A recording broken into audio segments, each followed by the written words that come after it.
का syllabus start करेंगे। So students, term 2 का सिलेबस स्टार्ट करने से पहले आइए जानते हैं कि कौन कौन से पार्ट हमारे पेन पेपर टेस्ट में आएंगे और कौन से पार्ट हमारे सब्जेक्ट एनरिचमेंट या फिर एक्टिविटी में आएंगे।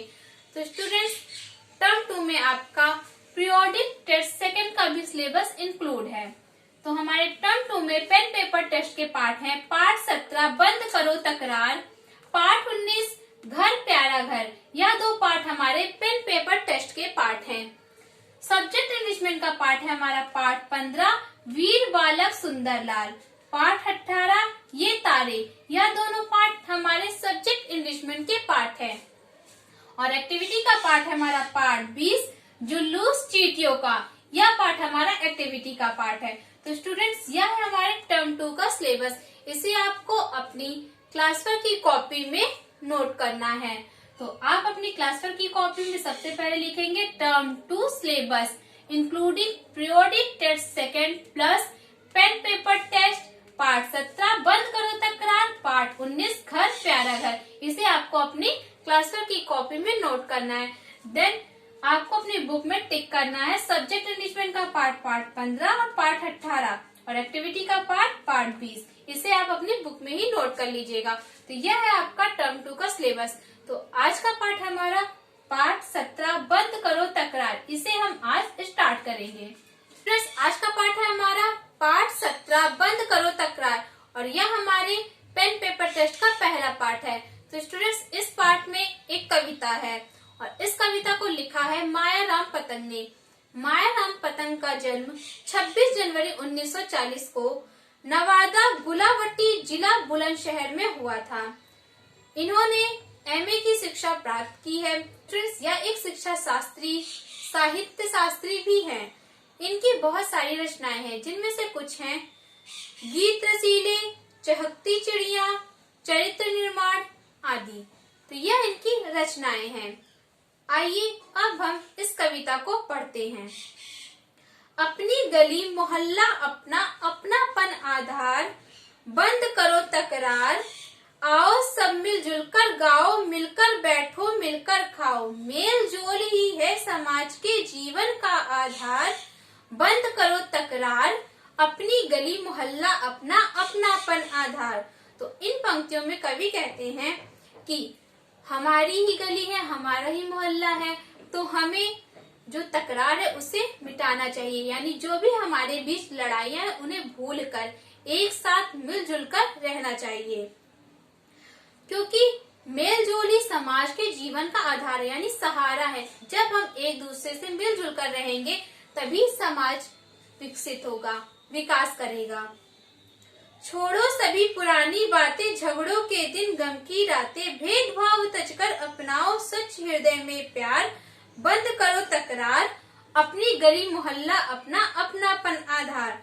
तो स्टूडेंट्स, यहाँ पर कवि कहते हैं कि जो भी पुरानी बातें हैं उन सबको भूल जाओ और जो भी हमारे झगड़ों के दिन थे, दुख भरी रातें थी, उन सभी को आप भूल जाइए और भेदभाव को छोड़कर मिटाकर अपने हृदय में प्यार रखिए एक दूसरे के प्रति, यानी मिलजुल कर समाज में रहिए।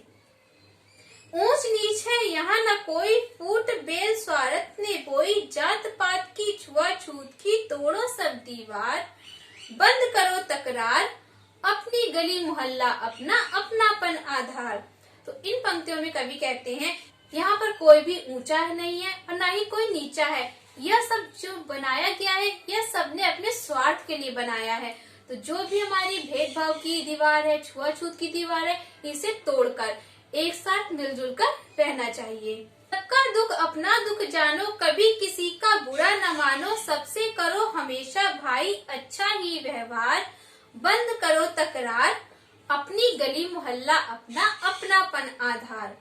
तो स्टूडेंट्स, इन पंक्तियों में कवि कहते हैं कि सभी के दुख को आप अपने दुख के समान ही समझिए, कभी किसी का बुरा मत चाहिए, सभी के साथ हमेशा अच्छा व्यवहार करिए और जो भी तकरार है, जो भी लड़ाई झगड़ा है, उसे बंद करिए और सभी के साथ मिलजुल कर रहिए, क्योंकि यह घर या गली या मोहल्ला सब अपना ही है, किसी और का नहीं है। और हमें हमेशा एक साथ मिलजुल कर रहना चाहिए। जो भी नफरत की दीवारें हैं, जो भी बातें, उन सभी को भूलकर। तो स्टूडेंट्स, यह थी हमारी कविता। आई होप आपको समझ में आ गई होगी। इस कविता में कवि हमें क्या कहना चाहते हैं। तो स्टूडेंट्स, इस कविता में कवि कहता है कि हमें हमेशा मिलजुल कर रहना चाहिए, ना ही किसी से भेदभाव करना चाहिए। ऊंच नीच, भेदभाव, इन सब की जो बातें हैं, यह सब ने अपने स्वार्थ के लिए बनाया है। तो इन सभी को भूलकर एक साथ मिलकर प्रेम से रहना चाहिए।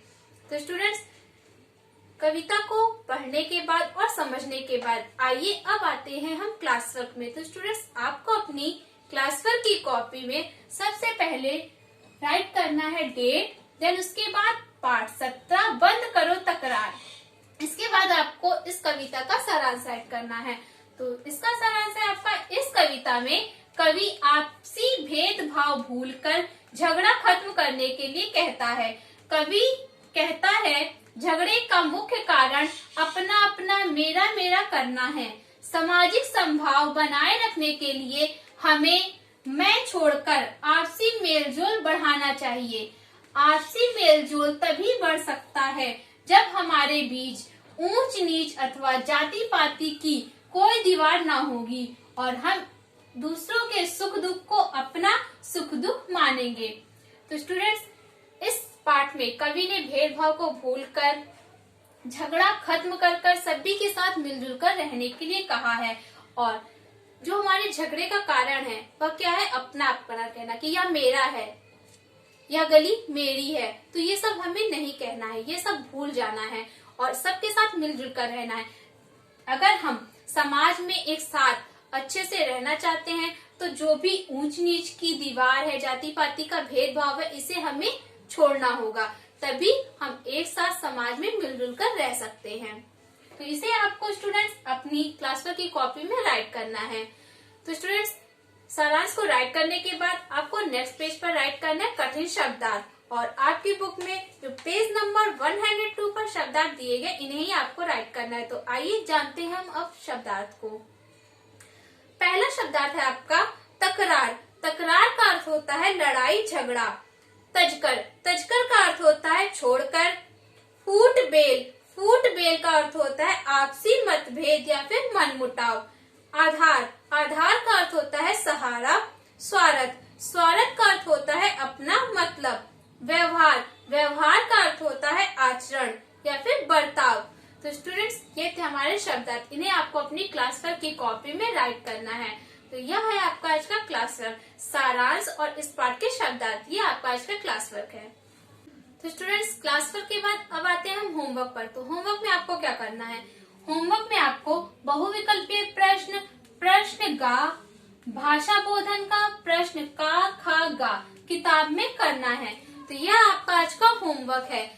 आपको होमवर्क अपनी किताब में ही करना है। तो आपको जो भी प्रश्न मैंने बताए हैं उन्हें आपको अपनी किताब में करना है और उसे होमवर्क में सेंड करना है। नेक्स्ट क्लास में मैं आपको इस पाठ के मौखिक प्रश्न और लिखित प्रश्नों के उत्तर लिखवाऊंगी।